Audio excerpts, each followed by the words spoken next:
Yang saya hormati pimpinan pengajian online Asyifa Ustadz Kiai Haji Soekardi. Mudah-mudahan beliau dalam keadaan sehat lahir batin. Yang saya hormati pula asatidz semua, pengampu, pendamping, pembimbing di pengajian online Asyifa, yang semoga beliau tetap ikhlas dan sabar dalam berdakwah, membimbing kita semuanya, mendampingi kita semuanya untuk memahami sedikit demi sedikit, materi demi materi agama, sehingga kita tidak kesesat dalam perjalanan hidup di dunia. Yang saya hormati pula bapak-bapak, ibu-ibu yang terus-menerus mengikuti ngaji hari demi hari, dikumpulkan kebaikan demi kebaikan. Semoga apa yang kita laksanakan wabil khusus di bulan Ramadan yang mulia ini semua berpahala di sisi Allah dan dicatat untuk amal kita nanti yang kita ambil saat berjumpa dengannya. Bapak-bapak, ibu-ibu yang dirahmati Allah, tentu saja sering kita mendengarkan ya kalimat-kalimat topik seperti ini. Ya, kacamata akhirat dipakai untuk melihat dunia, atau kacamata dunia melihat keadaan akhirat. Ya, wes dibolak-balik, tetapi semuanya harus tahu maksud dan artinya. Agar tidak salah dan gagal paham, maka pagi ini kita akan mencoba untuk mengurai sedikit demi sedikit, menguak, membongkar, ya, menelaah. Mudah-mudahan telaahan pagi ini memberikan inspirasi yang inspiratif kepada kita semuanya agar melek tentang dunia dan lebih melek lagi tentang akhirat yang abadi itu. Bapak Ibu yang dirahmati Allah, mungkin ya ketika kita membaca sebuah kalimat sadarilah dunia tidak lebih baik dari seekor nyamuk. Bapak Ibu, ya kalau kita adu ya keindahannya, ya tidak seberapa sih nyamuk. Apa nyamuk? Binatang yang suka ganggu. Tetapi menurut hadis, ya tetap saja kebaikan hadis itu atau kesahihan hadis itu ya bisa dipertanggungjawabkan. Mungkin kita agak nesu-nesu ya, kalau dunia ini harganya tidak sebesar harga seekor sayap atau seekor sayap nyamuk atau sayapnya nyamuk. Benarkah dunia yang sebegitu besar dan indahnya lebih hina dari seekor nyamuk? Ya, makhluk yang berdenging yang mengejar-ngejar kita, ya, makhluk kecil yang sering mengusik ketenangan kita. Ternyata ia mengalahkan kemegahan dan kebesaran dunia. Mengapa demikian? Maka untuk menjawab pertanyaan ini kita harus menyamakan persepsi dahulu. Sebagaimana sudah maklum bahwa pandangan orang terhadap dunia itu berbeda-beda. Pandangan seseorang terhadap dunia ini loh, Bapak Ibu. Bapak Ibu tadi malam habis ini ya, itikaf ya. Yo ngantuk yo, yo. Ngantuk pora. Boleh ngantuk yo. Yo melas aku iki. Ada 60 peserta di sini. Biasanya 100, 120 gitu. Kemana ibu-ibu ini? Apa belum pulang dari masjid ya? Atau habis tadi malam 25 ya? Terus tahu-tahu gelosor lagi karena ngantuk. Enggak, Ustaz. Saya mah Lagi cuma di ini pandaan, lagi Ustaz. mendengarkan Iya, iya, tausiahnya iya. Saya Ustaz. kemarin pandaan. Hari Ustaz. Jumat kemarin saya ngisi di Pandaan, ya guyonan rame gitu. Saya itu kalau ngisi serius-serius itu, walah malah ngantuk sore-sore gitu. Ya apa ini? Semuanya ke Pandaan. Jadi saya tidak boleh pulang kemarin. Ustadz, jangan pulang dulu ya. Ini. Waduh, mohon maaf kebetulan ada yang saya rawat di rumah. Terus ada Zoom ini pagi. Terus ada sama acara yang seperti di Pandaan itu di asrama haji, saya harus menutup dan membuka dan menutup sekalian. Jadi posisi saya sekarang ini di asrama haji Sukolilo. Ya, ya, mudah-mudahan ketut berangkat haji, tidak tahu besok atau kapan itu. Bismillah lah. Amin. Amin, amin ya rabbal Amin, alamin. Ustaz. Amin ya Allah, amin. Semuanya berawal dari sesuatu dan sesuatu bisa berujung kepada berlangsungnya perjalanan demi perjalanan. Ini ngapunten di Semaji ini sekitar ada 120. 120. Jadi bapak-bapak ibu kursus di Al-Falah itu DRI tadi malam ya melekan sampai subuh sampai sekarang ini. Jadi sekarang ini ya rada peri-peri mripat iku lah. Kalau ibu-ibu ya gitu mendengarkan. Kalau saya kan tidak mungkin terus deloser mau ngomong masuk bicara-bicara gini masa sambil deloser ya. Ya wes ditahan sebentar nanti. Sudah saya siapkan mulai tadi malam materi ini mulai kemarin bahwa materi ini tuh materi yang penting, ngapunten. Ngapunten. Sehingga dengan pahamnya materi ini nanti mudah-mudahan hati kita itu lerai. Hati kira, ya Allah, dunia ini kan nanti saya tinggal. Anak-anak saya tinggal. Harta-harta tersisa itu saya tinggal. Rumah ya, yang mewah megah, yang bagus itu, yang kita renovasi sebelum Ramadan itu, sehingga Rio tamu niku seneng datang, lalu dicat-cat begitu sana sini, kebocoran dibersih, ditata, direnovasi, bunga-bunga yang ada di depannya itu ditata biar anak cucu datang itu seneng. Ya, terus benda-benda yang di rumah itu dibolak-balik, ditaruh sana, taruh sini, gitu ya barangkali ini saya sering ngarang, ngarang. Ya memperindah itu juga kita tidak bawa nanti ke akhirat. Terus kendaraan pula dan semuanya. Nah, disinilah kacamata melihat kacamata akhirat. Apakah rumah kita bisa ke akhirat? Bisa. Rumah kita itu dipakai ngaji kayak gini pagi ini. Rumah kita dibacakan Al-Quran di dalamnya. Rumah kita dipakai sholat di dalamnya. Rumah kita juga didatangi oleh yatim piatu, duafa untuk kita bantu mereka dalam kesulitannya. Rumah yang dipakai oleh saudara-saudara kita berteduh di rumah kita. Rumah yang dipakai oleh orang-orang yang membutuhkan pengayoman atau tidur istirahat, monggo. Silakan. Itulah rumah-rumah akhirat. Menjadi saksi kebaikan kita di dunia. Ini kacamata akhirat memandang dunia. Lalu bagaimana apakah anak-anak kita bisa juga nanti di akhirat? Bisa. Walaupun anak kita tidak bersamaan kita nanti ketika kembali kepada Allah. Itu anak-anak kita bisa ke akhirat nanti untuk menjadikan anak-anak akhirat. Nah caranya apa? Ayo kita bawa mereka kepada kebaikan. Itikaf di masjid, Ramadan puasa dengan sepenuh hati, ikhlas dan berharap ridha Allah. Kita didik dengan agama yang baik ketemu. Nah, harta yang lain, kendaraan umpamanya. Kendaraan yang kita miliki, di dalamnya banyak dipakai untuk zikir, dalam perjalanan-perjalanan silaturahim, dalam perjalanan-perjalanan untuk berdakwah, mubalik karena atau perjalanan untuk bepergian yang itu mencari ridhonya, atau perjalanan untuk bekerja dan di dalamnya kita bacakan doa sebelum bekerja, ya sebelum keluar rumah, Bismillahirrahmanirrahim. Kendaraan itu pun juga menjadi saksi akan adanya kita ketika nanti di akhirat. Datang kendaraan itu, ya Allah saya saksi bagi dia. Selalu ia pakai kendaraan saya ini untuk kebaikan ke sana kemari begitu.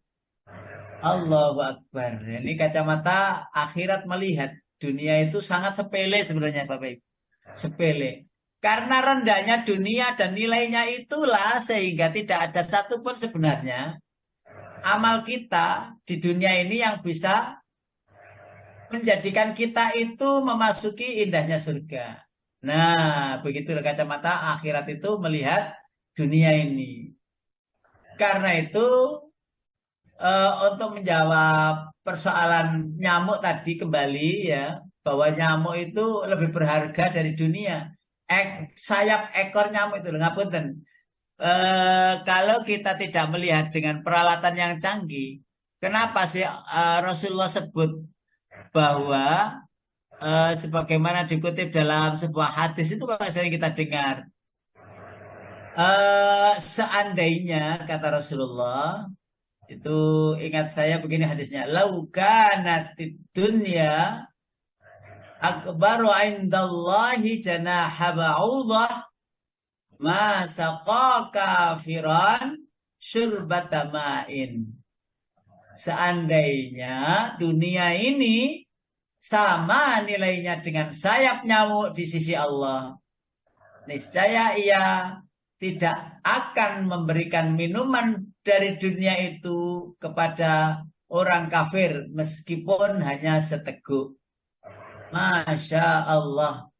Seandainya dunia itu seharga sayap nyamuk, orang kafir tidak akan pernah mendapatkan minuman di dunia ini walaupun seteguk air. Allahu Akbar walillahil hamd. Di sini penjelasannya Bapak Ibu yang dirahmati Allah agar tidak gagal paham yang saya maksud tadi, bahwa sudah maklum pandangan orang terhadap dunia itu memang berbeda-beda. Di satu sisi orang memandang dunia ini adalah surga. Ya, sehingga disebut surganya orang-orang kafir. Berlaku bebas dia. Ya, yang namanya berbuat itu ya tidak ngerti, yang namanya dosa itu udah nggak peduli. Nggak ngerti, bahkan tidak mengerti bahwa itu perbuatan dosa.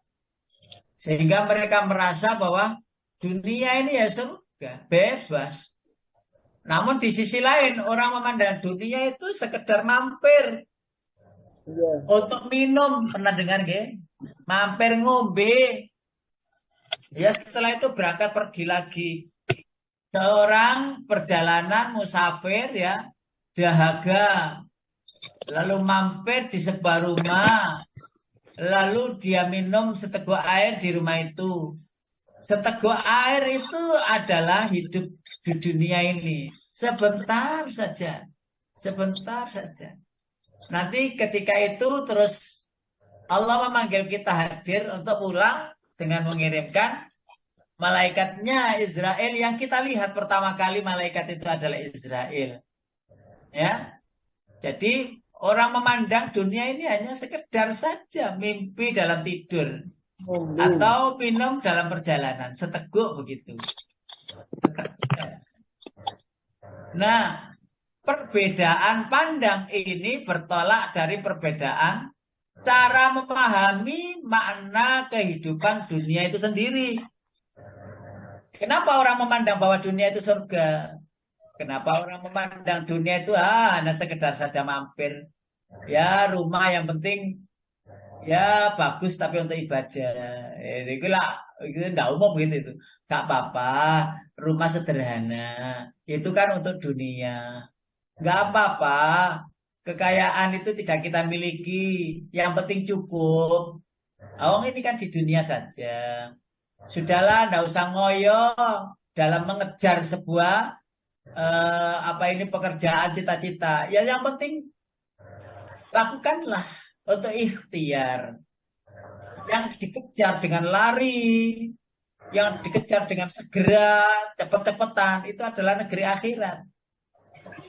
Jika adzan berkumandang, ya Allah alhamdulillah adzan sudah adzan. Sering kita itu bilang alhamdulillah ya Allah sudah adzan, itu kalau maghrib poso-posong ini. Alhamdulillah.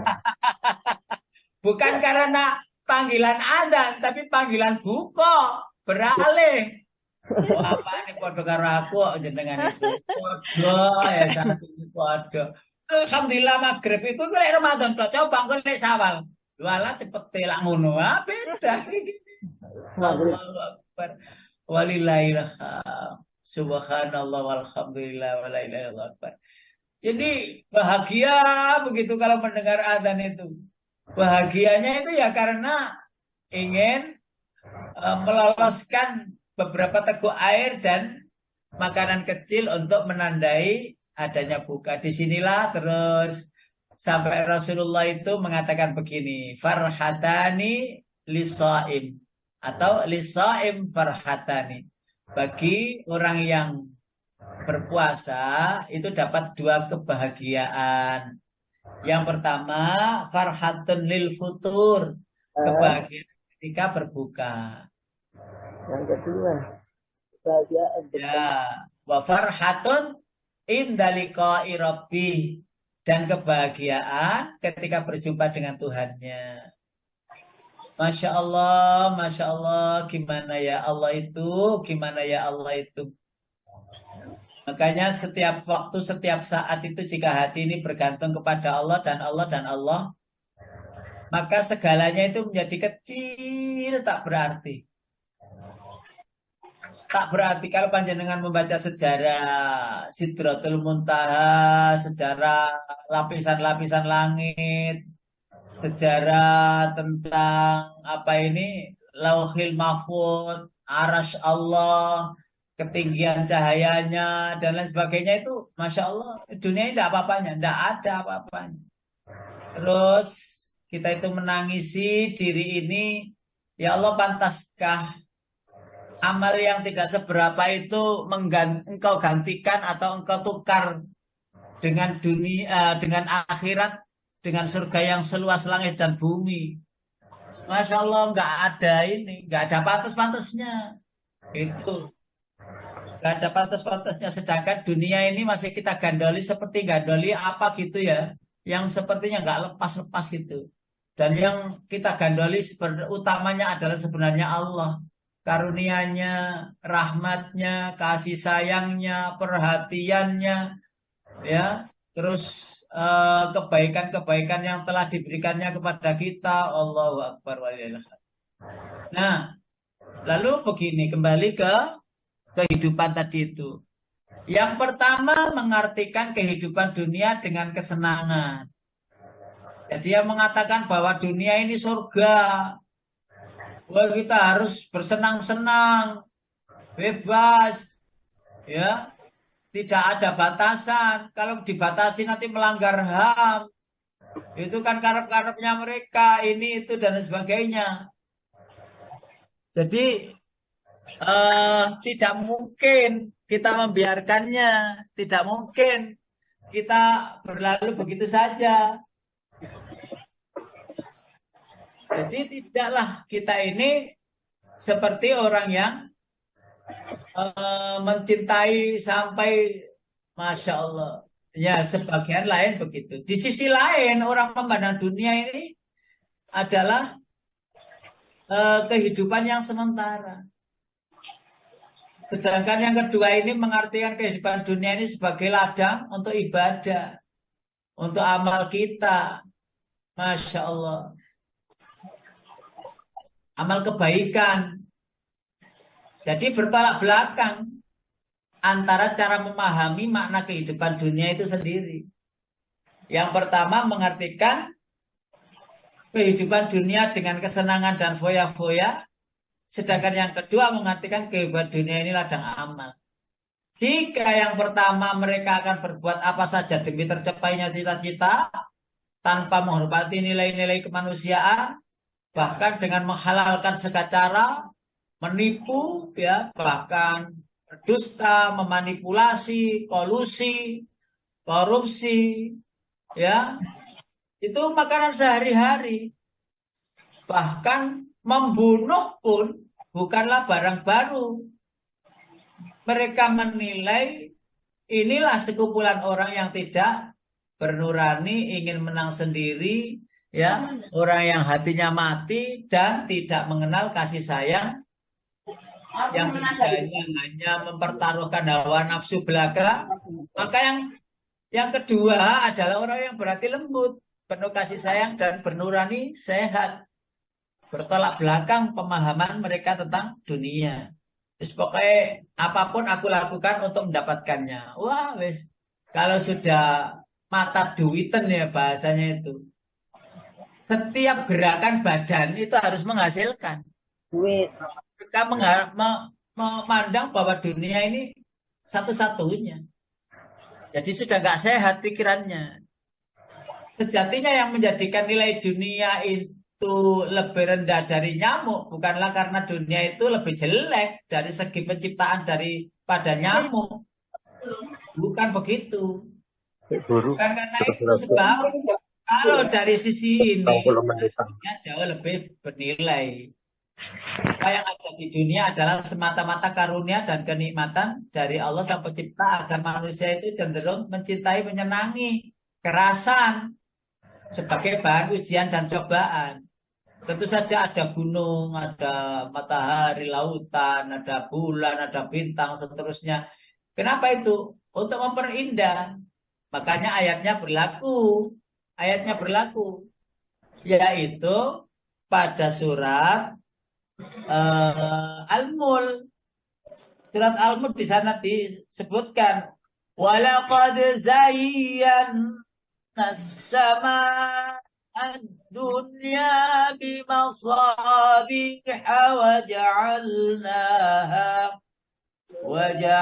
وجعلناها رجوما للشياطين وأعتدنا لهم عذاب السعير. Ayat 5 surat Al-Mul nomor 67. Ayatnya ayat 5. Deket apa, Ustaz? 67. Silakan diterjemahkan monggo. Ngetes nih gitu. Arep enten arek sunat. Monggo sinten Pak Bangkar napa Pak Andi? Siap. Dan sungguh telah kami hiasi langit yang dekat dengan bintang-bintang dan kami jadikannya bintang-bintang itu sebagai alat-alat pelempar setan. Dan kami sediakan bagi mereka azab neraka yang menyala-nyala. Kami hiasi.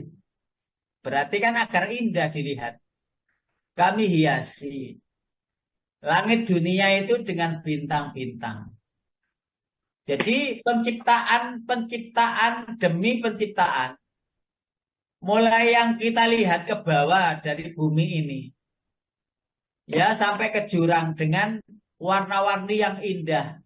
Bunga-bunga, pohon-pohon yang berbeda-beda warnanya. Yang kena sinar matahari, hijaunya berbeda dengan yang terhalang dari sinar matahari. Dan memang dibikin Allah begitu. Manusia melihatnya indah. Loh, lalu dibandingkan indahnya mana?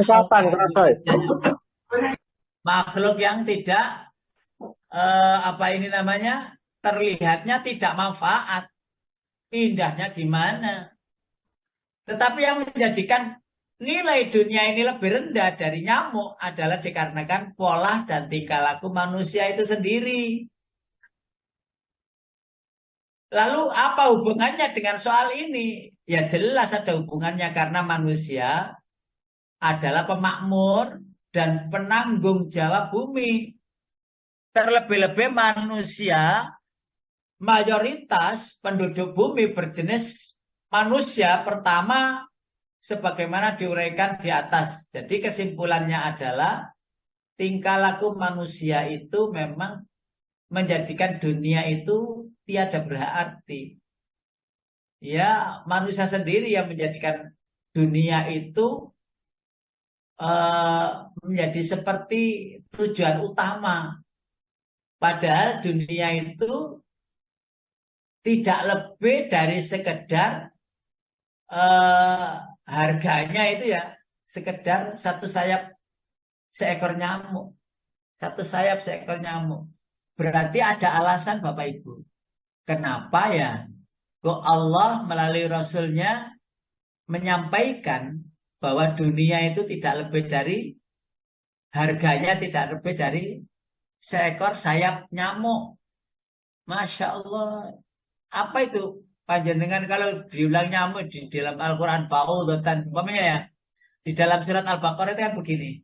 Inna Allah la yastahyi ay yadriba mathalan ma ba'udatan fama fawqaha فأما الذين آمنوا فيعلمون أنه الحق من ربهم وأما الذين كفروا فيقولون ماذا أراد الله بهذا مثلا يضل به كثيرا ويهدي به كثيرا.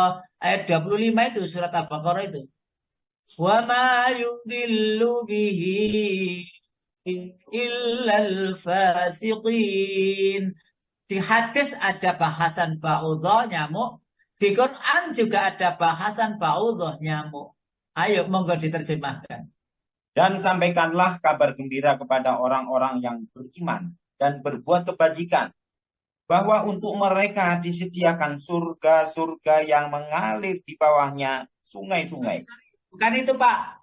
Satunya 25, lagi, ya Ustaz. 26. 26 ya. Ya. Sesungguhnya Allah tidak segan membuat perumpamaan seekor nyamuk atau yang lebih kecil dari itu. Adapun orang-orang yang beriman, mereka tahu bahwa itu kebenaran dari Tuhan. Tetapi mereka yang kafir berkata, apa maksud Allah dengan perumpamaan ini? Dengan perumpamaan itu banyak orang yang dibiarkannya sesat. Dan dengan itu banyak pula orang yang diberinya petunjuk. Tetapi tidak ada yang dia sesatkan dengan perumpamaan itu selain orang-orang fasik. Ya. Jadi Allah membuat perumpamaan seekor nyamuk bahkan lebih kecil dari nyamuk. Binatang yang tak tampak oleh manusia. Virus yang dibawa nyamuk itu lebih kecil dari nyamuk. Virus yang lebih kecil dari nyamuk itu punya mata, punya jantung, punya paru-paru, punya pembuluh darah. Betapa kecilnya itu. Tambah kecil lagi virusnya itu dari nyamuk. Padahal nyamuk itu sudah kecil. Jika manusia memang memiliki akal, kenapa ia mengganggu yang lain? Kenapa buang sampah sembarangan misalnya ya? Kenapa pula merokok di tempat sembarangan? Bukankah ia punya mata? Kenapa tidak digunakan? Lalu kenapa juga penebangan liar, perusakan alam? Padahal mereka itu sebenarnya adalah khalifah di bumi. Belum lagi kerusakan moral, pembunuhan, pemerkosaan, pemerasan, penganiayaan, pencurian, seterusnya. Sampai Al-Quran sendiri bilang, surat Ar-Rum ayat 41 itu, surat nomor 30, ayatnya ayat 41. Zaharal fasadu fil barri wal bahri bima kasabat aydin nasi liyudhiqahum ba'dalladhi amilu la'allahum yarji'un. Monggo. Telah tampak kerusakan di darat dan di laut disebabkan karena perbuatan tangan manusia. Allah menghendaki agar mereka merasakan sebagian dari akibat perbuatan mereka, agar mereka kembali ke jalan yang benar. Kenapa Allah membuat perumpamaan-perumpamaan? Itu semua endingnya adalah agar manusia itu sadar dan kembali menjadi jati dirinya. Bahwa Allah menciptakan manusia itu untuk khalifah di bumi. Bahwa Allah menciptakan manusia di bumi itu adalah untuk mengelola saja, untuk ujian saja di sana. Evaluasi, ujian, lalu nanti dipanggil Allah ke akhirat. Maka Allah bertanya, bagaimana? Apa yang kamu lakukan di sana? Oh ya Allah, sudah begini, begitu, kebaikan ini sudah malah sejahtera. Sukses dia di kehidupan dunianya. Lalu jika ada yang lain ditanyakan, kenapa kamu kafir kepadaku? Sedangkan akulah yang menciptakan dunia, bahkan menciptakan dirimu. Apakah belum pernah datang kepadamu pemberi peringatan? Sudah. Lah kenapa? Aku dustakan. Oh ya sudah. Sana tempatmu. Dan seterusnya. Pantas memang jika manusia menjadi lebih hina dan rendah daripada nyamuk. Kenapa nyamuk itu nguber kita terus? Itu agar kita mikir. Bukan hanya sekedar mematikan saja. Tuh. Kenapa ya nyamuk itu kok milih manusia, nggak milih kambing sana saja? Kan masih banyak di hutan kambing itu, sapi, apa itu. Atau nggak usah minum darah manusia. Sebenarnya memang kita itu dikelilingi nyamuk itu akan berpikir tentang nyamuk. Ya Allah nyamuk gini nih. Kau ciptakan ya. Nggak ada manfaatnya kok. Gigit-gigit ini bikin orang tidur nggak nyenyak dan sebagainya. Sampai menjadi penelitian demi penelitian kenapa Allah memberikan perumpamaan berupa nyamuk. Jika hal itu dilakukan oleh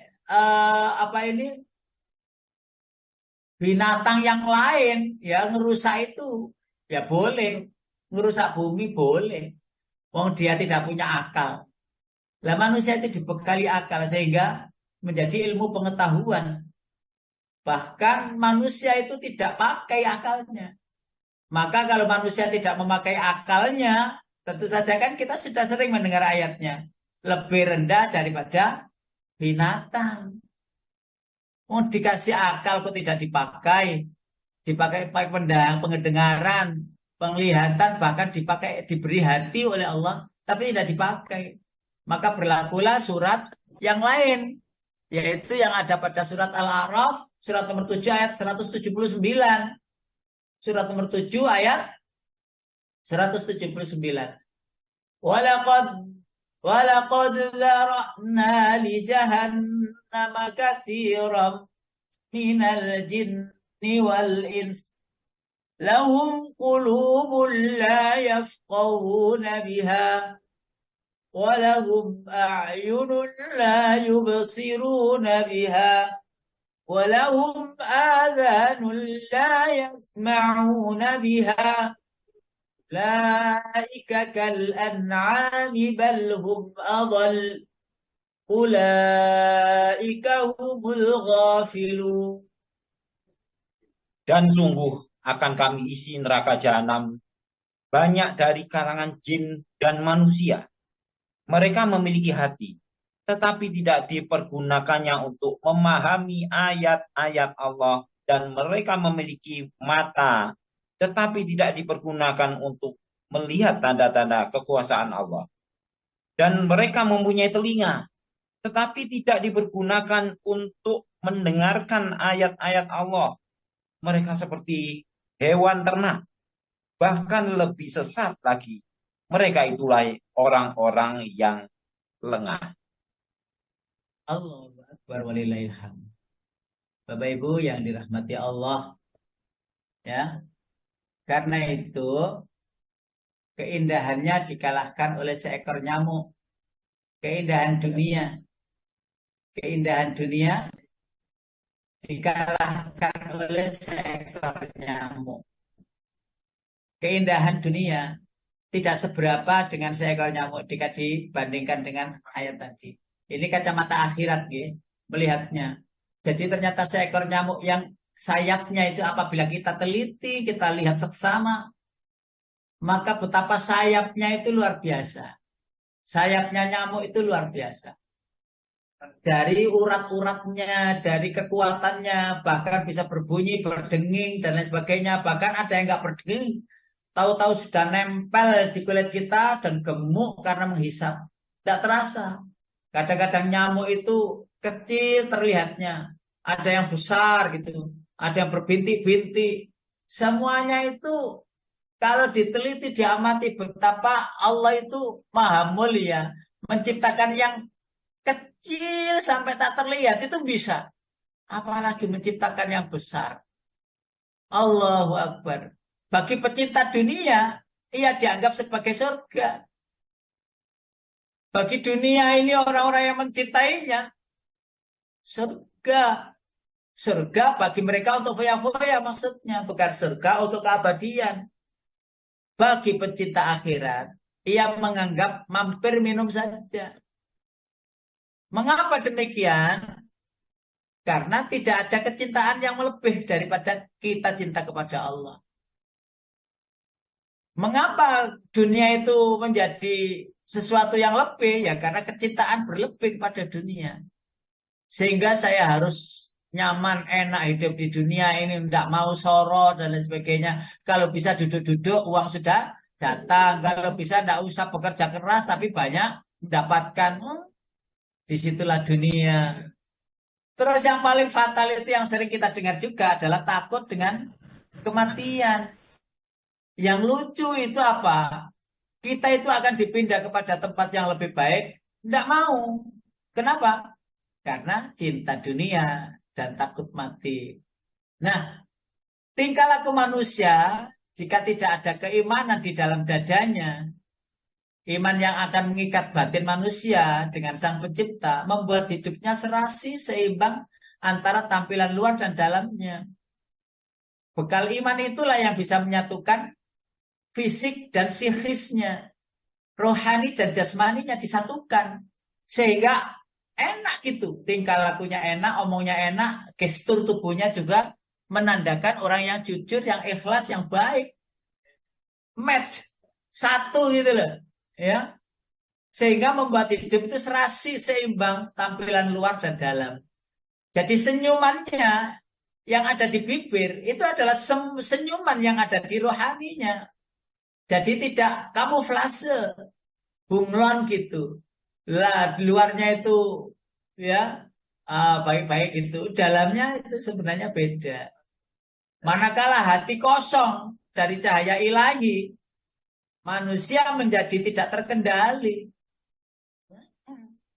Cahaya ilahi inilah yang penting untuk menjadikan kita itu pendamai-pendamai bagi masyarakat yang lain.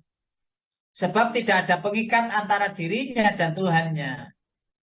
Sehingga lepas dari kontrol. Itulah hal paling mendasar kenapa manusia seringkali tidak punya nurani. Karena tidak ada ikatan. Alih-alih menunaikan hak orang lain. Hak dirinya yang asasi saja dibiarkan. Alih-alih menolong orang lain. Dirinya sendiri kok tidak ditolong. Ya, alih-alih memperhatikan orang lain, wong dirinya sendiri tidak diperhatikan. Seperti lilin ya, habis dirinya, orang semua masuk surga, dirinya masuk neraka. Yang ada itu hanya yang terpikirkan olehnya adalah bagaimana cara hidup senang. Insyaallah ya Rahman ya Rahim. Hawa nafsu di dalam benaknya, kecintaan kepada dunia telah membuat mata hatinya itu jadi buta. Walaupun mata lahirnya itu melihat, tapi mata hatinya itu buta. Kapan lalu kita bahas, Bapak Ibu, bukan yang ditanya oleh Allah itu telinga yang kita punya yang nyentel di sebelah kanan kiri ini. Bukan. Bukanlah mata yang kita pakai memandang ini terus ditanya oleh Allah, bukan. Bukanlah hati nurani yang ada di dalam ini yang ditanya oleh Allah, kalbu yang warnanya merah itu, bukan. Tetapi yang ditanya Allah adalah fungsinya yang namanya sama'a. Sama'a itu fungsinya, sedangkan udhunun itu bendanya. Wal basor itu fungsinya. Lalu bendanya namanya ainun. Wal fu'ada itu fungsinya. Sedangkan dada hati nurani yang ada di dalamnya itu adalah bendanya. Yang ditanya itu innas sam'a wal basara wal fu'ada kullu ulaika kana anhu mas'ula. Sesungguhnya pendengaran, penglihatan dan hatimu akan ditanya oleh Allah nanti di akhirat. Ya, fungsikah mata hatimu? Fungsikah pendengaranmu dan fungsikah hatimu untuk merasakan derita orang lain? Jadi kalau itu tidak berfungsi, Bapak Ibu, Masya Allah ya Rahman ya Rahim. Jadi soalan atau pertanyaan Allah nanti itu diantaranya adalah bahasan tentang fungsi mata. Makanya kalau ada orang buta nggak melihat mata itu nggak penting. Ada mata juga nggak penting. Yang penting mata hati tidak hilang. Punya pendengaran atau tidak, punya telinga atau tidak maksudnya nggak penting. Tetapi yang terpenting adalah mampu mendengarkan ayat-ayatnya dan memahaminya. Masya Allah ya Rahman ya Rahim. Jadi banyak orang buta yang hafal Quran kan? Ya, banyak orang yang tidak mendengar bisa membaca braille dengan rabaan-rabaannya. Braille Al-Quran braille itu. Wah, saya sudah lupa itu kalimat-kalimatnya. Dulu saya pengajar braille, huruf braille pada anak-anak buta yang tidak mampu menelaah langsung kecuali rabaan-rabaan. Dan seingat saya waktu itu ada hanya 8 atau 9 anak itu dikumpulkan di daerah Darmokalis itu. Dan saya lah yang mengajar ayat-ayat Al-Quran Braille itu. Saya ya nggak ngeraba-ngeraba, ngapain saya bisa melihat. Ya saya lihat gitu saja. Oh itu yang A, yang B. Sebenarnya saya nggak ngerti. Tapi mereka itu Bismillahirrahmanirrahim. Tidak apa. Surah Alif Lam Mim. Tidak apa gitu ya. Lah, ngapunten mereka nggak punya mata kan. Tetapi mata hatinya berfungsi. Berfungsi. Nah, sehingga dengan rabaan itu membaca itu lancar, enak. Bahkan tilawah itu bisa.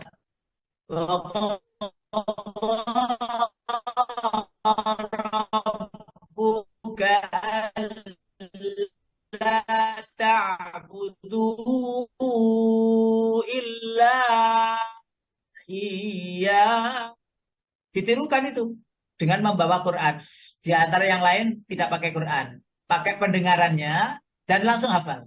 Mendengarkan langsung hafal, mendengarkan langsung hafal. Itu kelebihan orang yang tidak punya penglihatan. Itu pendengarannya dikuatkan oleh Allah, mendengarkan dan menghafal. Sampai-sampai saya sering cerita tuh nomor telepon itu di antara mereka itu memang dipakai oleh pemimpin lembaga, pemimpin yayasan, ketuanya itu untuk merekam dari semua nomor telepon. Oh, memang pemimpinnya yayasan itu ya buta juga soalnya. Sehingga ada anak yang memang khusus untuk menghafal nomor-nomor telepon. Ya, Le, ini nomor teleponnya Ustadz Mutar berapa? Itu langsung tak, tak, tak, tak, tak, tak, tak. Oh ya, Le, makasih Le, gitu. Teleponnya saat ini berapa? Dan langsung dia jawab. Oh, ini teleponnya. Nah, itu yang luar biasa. Jadi buku catatan. Nomor teleponnya itu ya dihafal. Waktu itu lomba Jawa Timur itu dikirim ya mewakili apa ini Departemen Agama Surabaya waktu itu ya. Menang kok lomba antar tuna itu, tunanetra. Nah, ternyata ternyata mahal mana ya?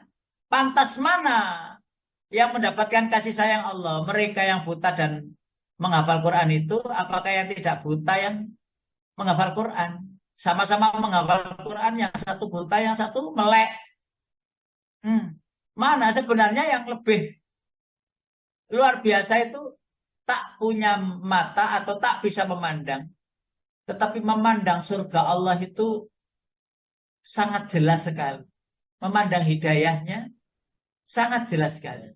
Dengan cara memandang hatinya itu dari Al-Quran yang mereka baca. Masya Allah, waktu itu saya senang. Saya senang sekali. Saya senang mengajar mereka itu. Sekarang mereka sudah pada menikah, sudah dewasa, sudah lepas. Dan hanya ada satu yang ikut di Al-Falah. Ada satu, dan kalau ada dengar suara saya, Ustadz Mukhtar, memanggil dia. Karena suara saya itu dikenal baik. Dikenal baik. Oh, itu suaranya Ustadz Mukhtar. Ustadz Mukhtar, Mata gimana kabarnya? Oh, saya dipanggil gitu. Teman-temannya, kok tahu sampai itu Ustadz Mukhtar? Iya, dulu saya diajar. Tahu suaranya kan ya itu Ustadz Mukhtar gitu, cempreng gitu. Allahu Akbar. Bapak Ibu, ini sudah bangun apa masih tidur? Enggak tidur Ustaz. Ustaz. Masih mendengarkan Ustaz. Semangat Ya, Ibu. guyonan, iya. Guyonan saya itu. Ustaz khawatir kalau Masya ditinggal Allah. tidur. Ustaz. Masih ketiap-tiap Ustadz. Enggak Pandi, sari-sari enggak guyonan. Ya, wah panjenengan itu Mas tahan banting, hujan itu enggak teles, panas itu ya enggak garing kok. Panjenengan itu luar biasa, wis tenanan iki. Wis kehujanan gak teles. Akhirnya apa? Maksudnya apa? Eh luar biasa semangatnya itu ya, wis luar biasa. Lalu begini Bapak Ibu, inilah alasan kenapa Allah Azza wa Jalla memandang dunia ini hina, lebih rendah dari sayap nyamuk. Karena ada penjelasan begini. Kecintaan seseorang kepada dunia akan membuatnya mengagungkan dunia. Karena itulah terus Allah membuat sebuah perumpamaan itu. Padahal dunia itu rendah di sisi Allah. Dan di antara dosa-dosa besar adalah mengagungkan sesuatu yang dianggapnya rendah. Agar manusia itu sadar bahwa yang diagung-agungkan dunia ini tetap nilainya tidak lebih dari sekedar seekor nyamuk. Lalu kecintaan seseorang terhadap dunia akan menjadikan tujuan hidupnya dunia semata. Lupa bahwa sebenarnya ada perjalanan berikutnya yang panjang. Sehingga kolusi, nepotisme itu dilakukan. Agar anak turunnya itu tidak kekurangan, ya angkat untuk menggantikan jadi penguasa. Dan seterusnya begitu. Menganggap dunia ini miliknya, dialah penguasanya. Bahkan sarana yang seharusnya ditujukan mencari keridhaan Allah, untuk mencari akhirat pun ditujukan untuk dunia. Umpamanya diberikan jabatan sesuatu jabatan, mestinya kan untuk akhirat. Seorang pemimpin harus melihat bawahannya itu gimana, sudah dalam keadaan ekonominya baik apa tidak, memandangnya sampai ke sana. Yang sering kita katakan itu kan ya orang tua. Itu kan tidak mungkin makan dulu sebelum anaknya makan. Atau anaknya kelaparan dia kenyang. Sudah tadi padahal belum makan. Inilah seorang pemimpin. Jika itu sudah ada pada diri kita masing-masing, maka kita itu memiliki empati yang kuat. Udahlah, ais kono. Masya Allah. Nah yang Tidak. Ya, ya orang idiot.